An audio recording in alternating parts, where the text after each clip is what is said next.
চলুন তাহলে কেঁচো খুঁড়তে গিয়ে সব বের করে আনা যাক।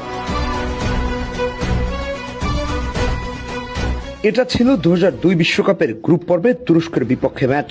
ব্রাজিল তখন 2-1 গোলে এগিয়ে। ম্যাচের শেষ দিকে কর্নার নিতে যাচ্ছিলেন রিভালদো। ঠিক তখনই তুরস্কের হাকান উনসাল বলটা তার দিকে ছুঁড়ে মারেন। বল গিয়ে লাগে রিভালদোর পায়ে, কিন্তু পরের দৃশ্য যেন সিনেমার চিত্রনাট্য। পায়ে লাগা বলকে মুখে আঘাতের মতো দেখিয়ে মুখ চেপে ধরে মাটিতে লুটিয়ে পড়লেন তিনি। শুরু করলেন নাটকীয় গড়াগড়ি। রেফারি বিভ্রান্ত হয়ে তুর্কি খেলোয়াড়কে দেখালেন লাল কার্ড। পরে ভিডিও প্রমাণে ধরা পড়ে পুরো ঘটনাটি ছিল অভিনয়। ফিফা রিভালদোকে জরিমানাও করেছিল। তাহলে বিতর্ক কি এখানেই শেষ? একদম না।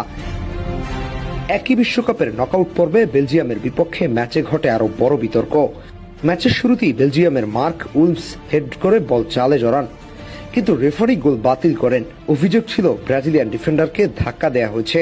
রিপ্লে দেখার পর বহু বিশেষজ্ঞের দাবি ছিল গোলটি বৈধ ছিল। যদি গোলটি দাঁড়িয়ে যেত তাহলে ম্যাচের গল্প সম্পূর্ণ বদলে যেতে পারত। কিন্তু ব্রাজিলের নামে এই বিশ্বকাপে রেফারি কেলেঙ্কারির অভিযোগও ছিল। আরো পেছনে গেলে ব্রাজিলকে ঘিরে নানা অভিযোগ পাওয়া যায়। সুতরাং যারা ভাবে ব্রাজিল দুধে ধোয়া তুলসী পাতা, তাদের ধারণা পুরোপুরি ভুল। তাই যখন শুধু আর্জেন্টিনার হ্যান্ড অফ গড নিয়ে আলোচনা হয়, তখন ইতিহাসের অন্য পাতাগুলো দেখা দরকার।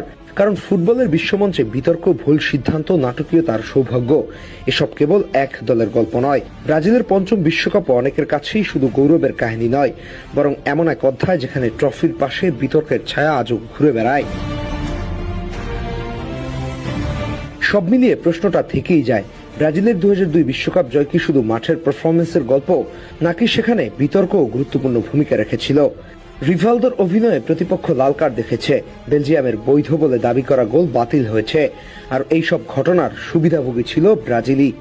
অবশ্য 2010 সালের দক্ষিণ আফ্রিকা বিশ্বকাপ গ্রুপ পর্বে আইভরি কোস্টের বিপক্ষে ম্যাচের তখন 50 মিনিট চলছে। বল পেয়ে ডিফেন্ডারদের কাটিয়ে দুর্দান্ত এক গোল করেন ব্রাজিলিয়ান স্ট্রাইকার লুইস ফাবিয়ানো। প্রথম দেখায় মনে হয়েছিল এ যেন নিখুঁত ফুটবলীয় শিল্প, কিন্তু রিপ্লেতে স্পষ্ট দেখা যায় একবার নয় একাধিকবার বলের সাথে তার হাত ও বাহুর স্পর্শ হয়েছিল। আইভরি কোস্টের খেলোয়াড়রা ঘিরে ধরেন রেফারিকে, কিন্তু সিদ্ধান্ত বদলায়নি, গোল বহাল থাকে। ঘটনার সবচেয়ে বিস্ময়কর অংশ হচ্ছে গোলের পর ফরাসি রেফারি স্টেফান ল্যানোয়া হাসতে হাসতে কথা বলেন ফাবিয়ানোর সাথে। ম্যাচ শেষে ফাবিয়ানো নিজেই স্বীকার করেন বল তার হাত ও কাঁধে লেগেছিল, এমনকি রসিকতা করে বলেন, এটা ছিল আমার পবিত্র হাত।